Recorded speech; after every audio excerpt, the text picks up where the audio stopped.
विश्व का सबसे बड़ा युद्ध था महाभारत का कुरुक्षेत्र युद्ध। इतिहास में इतना भयंकर युद्ध केवल एक ही बार घटित हुआ था। अनुमान है कि भारत के कुरुक्षेत्र युद्ध में परमाणु हथियारों का भी उपयोग किया गया था। चक्र यानी पहिया और व्यूह यानी गठन। पहिए के जैसे घूमता हुआ व्यूह है, उसे चक्रव्यूह कहते हैं। कुरुक्षेत्र युद्ध का सबसे खतरनाक रण तंत्र था चक्रव्यूह। यद्यपि आज का आधुनिक जगत भी चक्रव्यूह जैसे रण से अनभिज्ञ है। चक्रव्यूह या पद्मव्यूह को भेदना असंभव था। द्वापर युग में केवल 7 लोग ही इसे भेदना जानते थे। भगवान श्री कृष्ण के अलावा अर्जुन, भीष्म, द्रोणाचार्य, कर्ण, अश्वत्थामा, प्रद्युम्न ही इस व्यूह को भेद सकते थे। अभिमन्यु केवल चक्रव्यूह के अंदर प्रवेश करना जानता था। चक्रव्यूह में कुल 7 परत होती थी। सबसे अंदरूनी परत में सबसे शौर्यवान सैनिक तैनात होते थे। यह परत इस प्रकार बनाई जाती थी कि बाहरी परत के सैनिकों से अंदर की परत के सैनिक शारीरिक और मानसिक रूप से ज़्यादा बलशाली होते थे। सबसे बाहरी परत में पैदल सैनिक के सैनिक तैनात हुआ करते थे। अंदरूनी परत में अस्त्र शस्त्र से सुसज्जित हाथियों की सेना हुआ करती थी।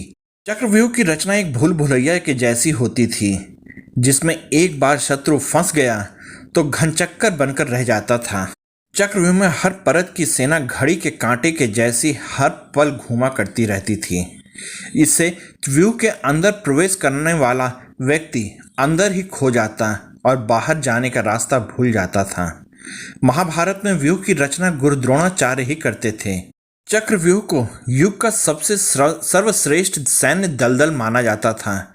इस व्यूह का गठन युधिष्ठिर को बंदी बनाने के लिए किया गया था।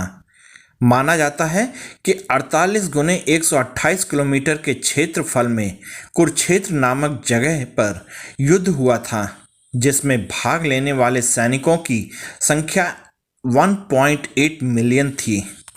चक्रव्यूह को घूमता हुआ मौत का पहिया भी कहा जाता था, क्योंकि एक बार जो इस व्यूह के अंदर गया वह कभी बाहर नहीं आ सकता था। यह पृथ्वी की ही तरह अपने अक्ष पर घूमता रहता था।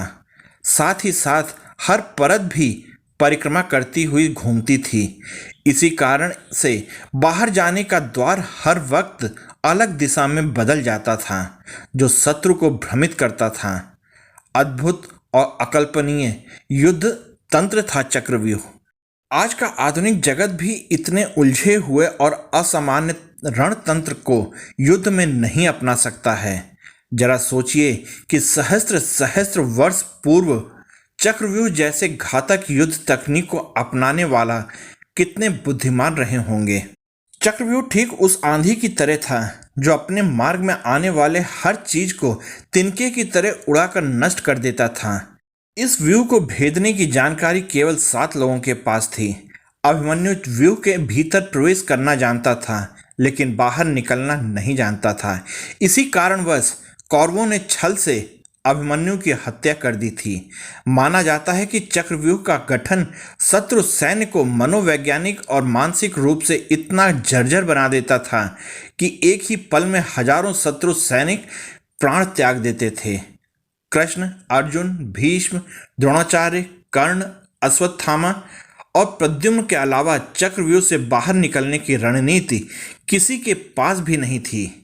आपको जानकर आश्चर्य होगा कि संगीत या शंख के नाद के अनुसार ही चक्रव्यूह के सैनिक अपने स्थिति को बदल सकते थे। कोई भी सेनापति या सैनिक अपनी मनमर्जी से अपनी स्थिति को बदल नहीं सकता था। सदियों पूर्व इतने वैज्ञानिक रीति से अनुशासित रणनीति का गठन करना सामान्य विषय नहीं था।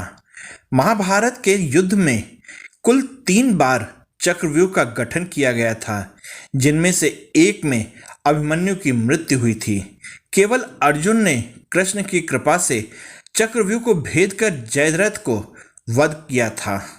हमें गर्व होना चाहिए कि हम उस देश के वासी हैं जिस देश में सदियों पूर्व एक विज्ञान और तकनीक का अद्भुत निर्देशन देखने को मिलता है। संदेह चक्रव्यूह न भूतो न भविष्यति युद्ध तकनीक था। न भूतकाल में किसी ने देखा और न भविष्य काल में कोई इसे देख पाएगा। मध्य प्रदेश के एक स्थान और कर्नाटक के शिव मंदिर में आज भी चक्रव्यूह बना हुआ है। हिमाचल प्रदेश में 16 सींगी नामक जगह पर भी अंकित है। अगर आप लोगों को ये वीडियो पसंद आई तो कृपया लाइक, शेयर और सब्सक्राइब कीजिएगा। आप लोग इस वीडियो में मेरे साथ बने रहे, इसके लिए आप सबका बहुत बहुत धन्यवाद और जय हिंद दोस्तों।